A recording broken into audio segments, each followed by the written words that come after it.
好，来乡亲啊，继续来看这个中度的风台马哇，这个速度慢落来，影响台湾的时间嘛久长咯。恐惊到这礼拜五进前拢会落雨。另外，这个风台目前正咧转弯，讲这个暴风圈真有机会会来吸到台湾的陆地。啊，受到风台外围环流沉降的影响，气象局今仔日来发布到高温的资讯，甲这个新北市、新竹、苗栗、台南、高雄、屏东甲金门这7个县市来列为黄色灯号，也就是这个气温会达到36度以上。啊，昨哦，这个高雄的内门甚至是飙到39度，卖冰的生理是呛滚。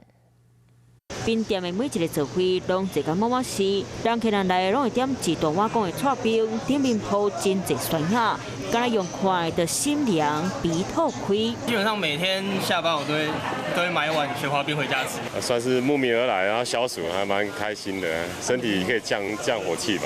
因为暗有的日头，热到是强要自在袂调，除了食冰，行日户外，民众嘛拢会举雨伞来炸日头光。来看气象局的资料，28号高雄内门气温飙到39度，全台湾上热。雪的新北三甲、台南北寮气温嘛拢升超过36度。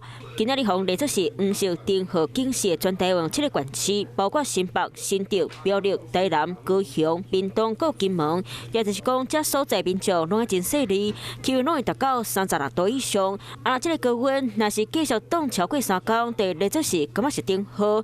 南部的所在虽然还未热到红季季，不过高温现象恐惊嘛是会继续热几两天。在这个6月1号之前，我们有可能受到这个外围沉降的这个升温的影响，会有比较高的温度。受到风台影响的热气温，就惊心血嘛可能对你脑水的大厝古农民嘛紧来抢收菊荷包。嘛是风台来，阮就无。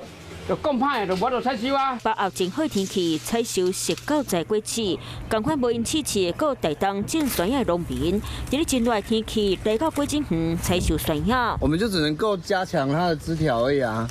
今年台东的下雪酸叶产量比去年加3成以上，价钱嘛拢真水。农民讲希望风台袂带来伤济损害。晚间9点，邀请您与世界同步，60分钟掌握全球脉动。What News 9，陈雅玲世界晚报给您崭新视野。